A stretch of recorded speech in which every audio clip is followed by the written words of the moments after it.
So it's very I'm really happy to be here. Today you'll have the opportunity to hear one of the most exciting projects, which is using ZK proofs, Firstbatch. Before I make them introduce themselves, I just want to introduce myself. My name is Utku. I am from Paribu Ventures. Paribu Ventures is a $30 million fund solely focused on blockchain projects. I believe we are the first one in Turkey doing that. If any one of you is looking for any support for your project, you can find me, you can find Erman over there. So that's us. Kerim and Ömer, you want to introduce yourselves? Yeah, of course. Hey guys, I'm Kerim. And I'm Omer. Thank you, Cryptİst family, by the way, for the opportunity. So Omer and I, we coexist for 6 years, six and a half years. And I think that we are coming from the background of understanding Web2 socials, contextualized social graphs, and Web2 communities. And the thing got us into blockchain is when we were working on these graphs, Web2 socials, we saw a trend. The first trend was demographics were getting out of tune, and the community data, the privacy first data, was getting more important. And the second trend was lots of protocols are trying to build on vaulted data, but vaulted data is too simplistic and too similaristic. But as a personality, as a human being, we have so much data points to onboard on chain. So we started on Firstbatch by utilizing these two research areas. And just came to we've been literally coexisting for 6 years and 7 years, and we've been working on a lot of technologies. And my personal expertise is on AI, and I've been working on specifically on natural language processing for the last 8 years. So not sure it's enough as an expertise, but yeah, that is what it is. And we've been working on creating systems that could actually understand the data that's out there, and specifically on social sources, and actually understand interests, the intentions, sentiments, and perhaps build systems that is useful for every corporation out there. And we build some tools in Web2 technologies. We build two tools that have been used by a lot of big guys, and they actually loved it, I guess. I'm not sure, but it was really a thoughtful and educating process. And then we concluded in Web3 and ZK technologies. Right now, we're building Firstbatch, and I'm the CTO. And our third partner, FA, is here, by the way. He's too famous to talk, so he's our chief strategy officer, and all three of us are now executing Firstbatch. Yeah. So without further ado, I want to ask you the first question. What is Firstbatch? How do you differentiate yourself in this decentralized identity ecosystem? Yeah, great question. So as you're going to see, Firstbatch calls itself an identity generator. So we generate identities instantly, and Firstbatch is giving the tools of democratic and transparent AIs for dApps and different protocols to create attestations for their user bases, and also target these attestations in a scalable way with ZK proof. So this is the market fit of Firstbatch. How many users have signed up already? So right now in our whitelist we have 104,000 people got in, and we are releasing the testnet, guys, in a few days. So we are going to send the links, and please contribute. I'm waiting for the feedbacks. And we have 30 plus dApps right now using Firstbatch, API testing and anything. So yeah. Great. Yeah. So from the theory, can you maybe give us some sense about what are the real life uses of Firstbatch? What would they be like? Do you have any testnets running? What? Can you give us some color? Yeah, of course. So Firstbatch is offering a toolkit to utilize these attestations, and we have three main interaction points. The first one is crypto socials. As many of you guys know, in crypto socials, we don't have these interest graph that Web2 guys has, right? So the crypto socials are building on wallet data, but wallet data, it is really hard to create great matchmaking, navigation, and suggestion mechanism. So within Firstbatch, we are onboarding these interest graphs, micro interest graphs, into these crypto socials to have better UX, matchmaking. And the second part is in the exchanges, because there are lots of the things is airdrops, like building communities and also scaling with your token. But airdrops are too inefficient, and the first thing is symbols, and the second thing is you don't understand these anonymous identities, but you want to build on everybody has a community and customer persona. So we have a term we call proof of interest airdrops. So when you understand these attestation, you can directly supply your tokens to these interest personas with a ZK infrastructure that Firstbatch provides to dApps. Cool. Yeah, I can see a lot of projects potentially using the tool. So I know that, Omer, this is a question to you. I know that you will be using SVTs, soulbound tokens, and I know that and we all know that like Vitalik has been talking about it for the last, like I don't know how long. So what is your take on SBTs? Why are you using them? Like, are there any differences the way you perceive SBTs versus Vitalik's version, or like, can you give us some like clarity? Well, you know, the ecosystem currently is working on DIDs and decentralized identifiers, digital identifiers, and we have verifiable credentials, and companies like Disco, XYZ, perhaps you've heard them, and totally just betting on this, but also some parts who just create attestations as NFTs, and then give these NFTs to the wallets. Give is perhaps a wrong word, but and then these are non-transferable wallets, NFTs tokens, in the other words for Solomon tokens. And what it does is simply, if, let's say I'm in touch with Spotify, and I'm the biggest fan of Michael Jackson, they just give me this attestation based on their data, and give me this Michael Jackson superfan NFT, and I got it on my wallet. And if somebody, I don't know why, but if asks such a question, that if I'm a super fan of Michael Jackson, I can simply show the NFT. Or if the other case, if it's about digital identifier, that can be totally off-chain, it can be decentralized, but it doesn't have to necessarily use a chain on its own. So, and there's always this fight going on saying that, you know, it's not self-sovereign to have solvable NFTs, non-transferable NFTs, and, you know, it's just out there public. You know, data on chain is public, so if I have this attestation as an NFT, it's literally everyone's going to see it. What if I want to hide some of the information, or just reveal a certain part of the information to somebody and hide it from somebody else? So yeah, that's what these are working for. So that's why we have our own take for SBTs, Solon tokens, which is we have Persona token, which is a lovely little NFT, and it has this utility of sorts.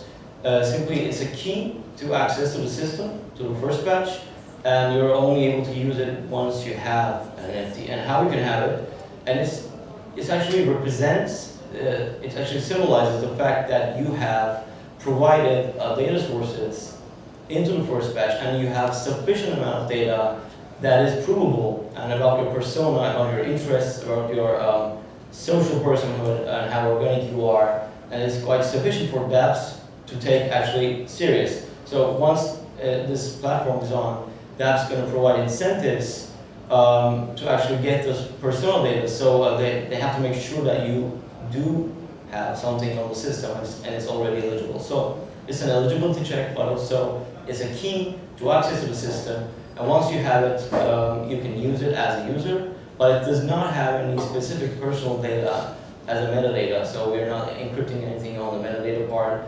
There are a lot of protocols working on this, but it's, like I said, a key to access the system. And the other part is all about ZK and how attestations work, which is, I guess, something else. Yeah. Yeah, I think that was my follow-up question about, I think that's going to be a good way to ask that question. So like, what about these ZK attestations? Like, where do you store them? Like, how do they apply to the tool? ZK attestations are really cool. I love them. And there are currently some implementation problems. You know, there are some technicalities for all the ecosystem, but somehow we managed to build our testing and it's actually working sufficiently for our functionality. And what it is actually we're using ZK, so we are not constantly pushing the ZK field forward, but we are building this thing called AI-driven, data-driven attestations. So instead of being an infrastructure between two parties and letting them allow some ideas to each other and prove those things to each other, we are providing an AI that creates the attestations for the user based on Web2 data, which can create a lot of, perhaps hundreds of attestations. And they can be about the interests and personal traits if you're a developer or if you're into something like hamburgers, I don't know. It can be anything. And also the personal level, like I said. And how does it work? We're right now utilizing the semaphores, which is something that as an actively developed repo and technology. It's really cool, by the way. And what we do is we have identities, semaphore identities, and we generate identity commitments on the client side. And identity commitment is simply a public key that is only can be generated by an identity itself.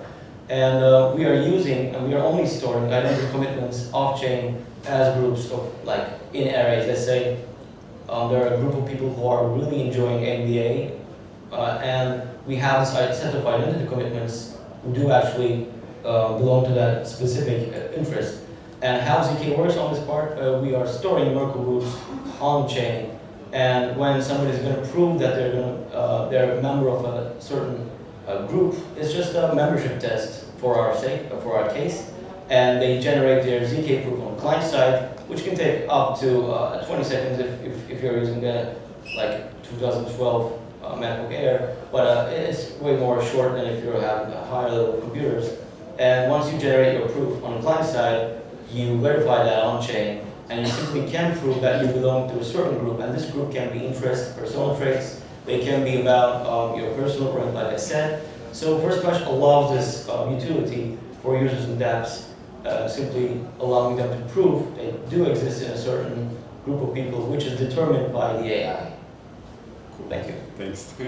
I want to move to the business side, and I want to ask you, like, what trends or like what kind of obstacles do you see on this like decentralized identity ecosystem? Like, enlighten us about the IDs, please. So can we come back? So, yeah, perfect. So all of the guys you see here, the middlewares, the application side, and the engagement tools, most of these guys are utilizing off-chain data points as well. But the problem with the off-chain data is, off-chain data gives you a bit, like they give you the followers, the followings, your handles, but they are not the valuable data points that we want to onboard in the on-chain, right? So what Firstbatch is doing is, what we see as a problem is, everybody's trying to work on off-chain, but off-chain, the decentralized monopolies are not giving you the sufficient data sources. So we act as the intermediate AI for create obfuscate data points from these little data sources and create valuable data sources and making it on-chain. So what Firstbatch is doing is, like we see that the middleware's application engagement tools need these intermediate AIs to flourish on their off-chain data points. So this is the first problem that we targeted. And the second problem when we observed when we were building Firstbatch is what we need to complement the wallet data. So like there are tons of indexers, lots of different things that are working on the wallet data. But what we need is, we believe, not the demographics, not your age, not like where do you live, etc., because you are a pseudonymous identity, right? So we don't know your name, your nationality, but we have some points about your community interactions, your interests. So we call this as Firstbatch as a secondary privacy data. So our goal is to onboard this data to flourish Web3 itself. Cool. So you both have been talking about the AI system that Firstbatch is using. I don't know, whoever wants to take this one, you can jump in. Can you talk about like how Firstbatch AI calculate like a user's involvement in a specific interest or community? Well, yeah, I think I can take that. Okay. So it's like the core idea, I think what we believe is our innovation is how we approach interests. And we, instead of, normally the general idea would be like analyzing textual data or some metadata with NLP structures like that, and we extract some valuable information, but in our case it's quite different. And we have something called continuous segmentation, which is something that we worked on before Firstbatch. And the idea here is that instead of, we were asking ourselves, how can we build a system that is not discrete, that does not have categories or labels, like loving this, loving that, blah, blah, blah. But how about we build a system that is able to detect any interest that is actually expressible by natural language? So based on this question, we built the system itself, which took a lot of years. The idea here is that if there is this powerful idea of based on Mark Brunowitz's work, which is like a strength of the weak ties, is like the basis of the social medias and social graphs. And what he says is there is something called homophily, which is the idea of people, if there are a group of people in some place or they're bonded together, there is this idea that actually attaches them together. Right now, this is, I guess, crypto and blockchain of all these people. So we have homophily right now in this audience. And the thing is, we are able to detect this in social graphs. So we have something called contextualized social graphs. And they're dedicated social graphs for each structure, Twitter, Reddit, let's say Telegram, and it goes on. We're constantly developing this set of tools. And the idea here is that we are basing this fully on community algorithms. And we are able to detect, let's say there is a dApp and the dApp requires a need, that they require to find a specific interest about something that is so niche. I don't know, people who love to walk around in a beach in the weekends. What you can do is you can simply express this in natural language, and our language models convert this into a contextualized vector, and then we search through the space that we have, and we match communities with them. And we're able to detect communities that match this sort of context, and we can say that those communities are bounded and created by the idea of walking around the beach at the weekends, which is a silly example, sorry for it, but this can be anything, like I said. So based on this idea, we detect communities with contextualized social graphs, and after that it's quite easy. A user just came by, and we are able to calculate, social graphs are temporal, they change over time, the relationships do change over time, and there are really something really human about social graphs. And this is, I think, worth for another talk, so I'm not going to dive into it, but the thing is, relationships do change together, and based on the fact that how you're related to other people. And we have this triangle, which is if you're have this relationship with A and B, with A only, and also A is connected to the B, and there is a really high chance that you're going to get connected with C. This is a really simple way of saying it, but we are able to detect this in a temporal graph and say that if an individual is not already in a community, we can detect how likely that person would be in that community within time. So that measures the involvement, and saying that after some time, that user, he or she, or what pronoun that person is using, that they will be a part of the community after some time, just indicating the involvement level to that specific interest. Hope it was clear. Sorry, I tried my best. Yeah. So I just want to follow up on that. Like, most of the AI machines are inherently decentralized. Like, do you have any plans to make this a more decentralized space so that as Firstbatch you don't have the power or anything to kind of change the algorithm or something like that? Yeah, you're totally right about it, and we have a plan to build this as a decentralized model, but right now it is only private. And what do I mean private? By data, it's really totally privacy preserving because we don't have any user IDs or usernames within our social graphs. It's just a bunch of hashes that nobody understands, and somehow Firstbatch is creating that based on the idea that we built on. And we're trying to make, first off, we're working with a structure called Quill, which lovely people working on decentralized databases. And right now we're trying to make the databases available and totally public. And the cool thing about Firstbatch is that the data that we store off-chain is leak-proof. Nobody can do anything about it. It's just a bunch of public ID commitments, and you can take all you want, and it's just meaningless for anybody. So we're working to make this decentralized and public. But making the AI model public is something else. If it's just a model that takes an input and output and it's just a black box thing, maybe making that decentralized is quite easy. But once you're using the decentralized social graph, which is a distributed graph, it's decentralized by its nature, but making it available for everybody and making an Oracle-like structure, giving you starting building consensus mechanisms, making sure that the data is not somehow deceived, or that you create this full some bad sort of architecture. So right now we're working on ways to make this totally available, and perhaps making it a permissionless, fully public API that is available for use with just tokens itself. And if I have time, I can add something more, but I'm not sure if I have time. Yeah, maybe very good for that. Yeah. Okay. Okay. So yeah, I mean, before opening up to the Q&A, I want to ask you about, I know you're running an investment round right now. How is it going, amidst all this, turmoil in the markets? How are you affected?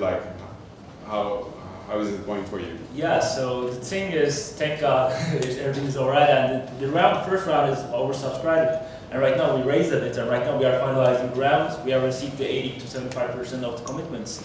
And right now, Firstbatch exposure and target markets are especially East Asia and also these markets, because the decentralized identity is coming from these markets. DBAC, the middleware, CyberConnect, they have I believe total 3.5 million users. And Lance Protocol, who is targeting Europe and the North America side, these guys just have 50,000. So we believe that the first mass adoption in crypto socials and these identity protocols will come from these markets. So we gather around our investors from these markets as well. So yeah, everything is going real fine in the sun. Cool. Yeah. I mean, This is us, right? Yeah, this is us. And but last but not least, by the way, Paribu is our investor, and I want to thank Utku as well, because what we are looking for in as investor, what we have looked, is two main things. The first one is great connections with dApps, centralized identity protocols, and crypto socials, and Utku provided lots of networks within. And also, like, our research in the AI and the ZK side, and he onboarded us professors on the first batch that are researching ZK side, so great to have Paribu with us as well. Thanks. Yeah. So, anyone with any questions? Go ahead. Sorry, excuse me, Mike. Two quick questions. One, do you have a good way to deduplicate identities when you have maybe a user with two identities, where one is associated with his interest in kayaking and the other is associated with his interest in motorcycling or something? And the second question is, what chains does this work with? Is this an Ethereum or EVM thing? Okay, we're currently building on Polygon, and but we're trying to be chain agnostic by the architecture, because somehow we built this architecture that does not require dApps to be directly writing things to chains. So just by reading stuff, they're able to do perhaps like 85% of the functionality is able to obtain it. So I kind of call it chain agnostic, and for the gas price, it's just Polygon. But we're also in active conversation with Starknet, and trying to make this a L2 thing, but there are really question marks and some things to build on. And for your first question, and that's a really good question, by the way, that we have only single identities for the wallets, and there are multiple sources of data. So all you do is you can connect more than one. Let's say Twitter, Reddit, TikTok, and you can collect all of them to a single set of identity, and then you use that single identity to prove your belongings, prove your interests, dApps. But about revoking stuff, you have the opportunity to remove a certain, if you don't want to reveal something to anybody, or you just don't want it in the system, you can simply revoke an interest or a trade of yours from your identity using the dashboard, and it will be updated on-chain instantly. And yeah, I hope it answers the question. Yeah, Thanks. Yeah, I can ask a question. Icebreaker. I'm cheating a little bit. I know these two guys since a bit more than 2 years, and it's not super sophisticated question, but and they are both in Forbes 30, so I want to ask you, because this question is for the students and who are interested with the crypto space, because there are many of them, and they're trying to find their way. When I go to universities and give a speech, I'm trying to help them to understand what are the main difference and how we can help them, right? So, Kerim, when you look at the space with your experience, with this whole fundraising and business development and everything, what do you think? What are the main differences between Web 2 and Web 3, and how you think Zybits? Yeah, great question. The first thing I believe is like commitment. Like 6 months ago, Omer and I and our team, I know this is, by the way, our senior and engineer is here. So we were just crazy guys, or just has a thesis on these Web 2 socials, off-chain data points, and onboarding them into on-chain. But then the centralized identity came, right? Like everybody's talking about the centralized identity in like lots of consensus, permissionless, etc. So right now it's a really hot topic. But 6 or 8 months ago, only some like really fundamental foundations were talking about it. The first thing I think is belief what you are building, what you are doing, and always interact with people. Our interactions like Project Galaxy, CyberConnect, Wilson, and these guys are great. We got some great feedbacks on building these interest graphs and also creating these attestations as well. So I believe the interactions and belief are the main things, because in the Web 2 social world, there's abundance. There are lots of companies doing similar things, and so it is really hard to be creative and hard to establish a great business model, but these areas are a bit experimental. So yeah, the belief and commitments and interactions are the things that lead you to the best, I think.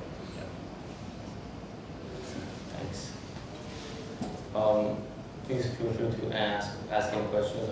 I talk a lot, perhaps. Cool. So great. Thank you guys.